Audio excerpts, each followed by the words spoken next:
আসসালামু আলাইকুম ভিউয়ার্স, কেমন আছেন সবাই? আশা করছি সবাই অনেক বেশি ভালো আছেন। তো আজকের এই ভিডিওতে আমরা পোকো C31 স্মার্টফোনটি রিভিউ করব।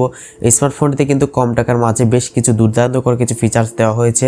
জানতে হলে অবশ্যই ভিডিওটি সম্পূর্ণ দেখবেন। আর এই ফোনটি দেশের বাজারে কবে লঞ্চ হবে, ফোনটির প্রাইস কত হতে পারে, সমস্ত যাবতীয় ইনফরমেশন থাকছে এই ভিডিওতে। ভিডিওটি সম্পূর্ণ দেখতে থাকুন, এনজয় করবেন অবশ্যই। তার আগে যারা এখনো পর্যন্ত আমাদের ছোট্ট চ্যানেলটিকে সাবস্ক্রাইব করেননি, অবশ্যই সাবস্ক্রাইব বাটনে ক্লিক করুন এন্ড পাশে বেল আইকনটিতে মাস্ট প্রেস করবেন পরবর্তী প্রত্যেকটা ভিডিওর আপডেট সবার আগে পাওয়ার জন্য।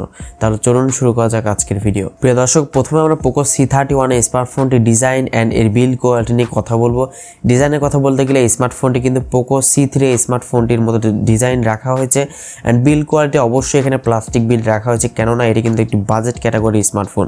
তো সেক্ষেত্রে কিন্তু প্লাস্টিক বিল্ড মোটামুটি ভালোই মনে হয়েছে আমার কাছে। ভিউয়ার্স, এবার আমরা পোকো C31 স্মার্টফোনটির ডিসপ্লে সেকশনে কথা বলবো। ফোনটি ডিসপ্লেতে ইউজ করা হয়েছে 6.53 ইঞ্চের একটি HD+ রেজোলিউশনের IPS ডিসপ্লে কিন্তু এখানে ইউজ করা হয়েছে, যার রেজোলিউশন হচ্ছে 720x1600 পিক্সেলস। তো ডিসপ্লে কিন্তু মোটামুটি মানে ডিসপ্লে ইউজ করা হয়েছে অ্যান্ড কালার কন্ট্রাস্ট শার্পনেস মোটামুটি ব্যালেন্সড মনে হয়েছে আমার কাছে এই প্রাইস রেঞ্জ অনুযায়ী। ফোনটির পারফরমেন্স সেকশনে ইউজ করা হয়েছে অ্যান্ড্রয়েড 10 এর সুবিধা, যার MIUI হচ্ছে 12 রাখা হয়েছে অ্যান্ড ফোনটির প্রসেসর সেকশনে ইউজ করা হয়েছে মিডিয়াটেকের হেলিও G35 এর একটি 12 ন্যানোমিটারে আর্কিটেকচার বিল্ড করা একটি প্রসেসর এখানে ইউজ করা হয়েছে। মোবাইল ফোনটি সম্ভবত দুটি বেস ভেরিয়েন্টে পাওয়া যাবে, সেটি হচ্ছে 3GB RAM 32GB internal storage এবং 4GB RAM 64GB internal storage. এই দুটি বেস ভেরিয়েন্টে ফোনটি পাওয়া যাবে অ্যান্ড স্মার্টফোনটিতে কিন্তু দুটি সিমের পাশাপাশি আপনারা একটি মেমোরি কার্ড ইউজ করতে পারবেন।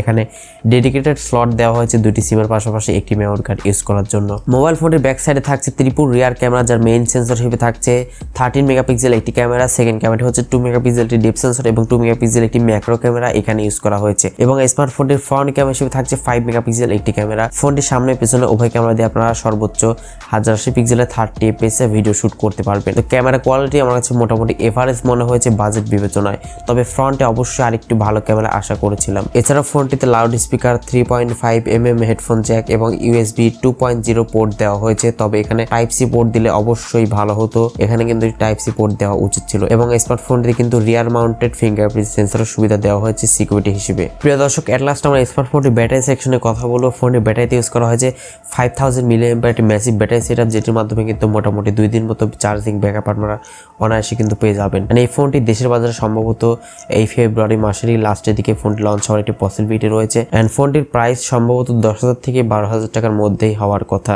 এই প্রাইস রেঞ্জে লঞ্চ হলে কিন্তু এই ফোনটি মোটামুটি ভালোই হবে বলে আমি মনে করছি। আশা করছি ক্লিয়ার হয়ে গেছেন। তো ভিডিওটি ভালো লাগলে অবশ্যই একটি লাইক দেবেন, কমেন্টস করে আপনার মূল্যবান মতামত জানাবেন আর এই চ্যানেলে নতুন এসে থাকলে অবশ্যই চ্যানেলটি সাবস্ক্রাইব করে রাখবেন।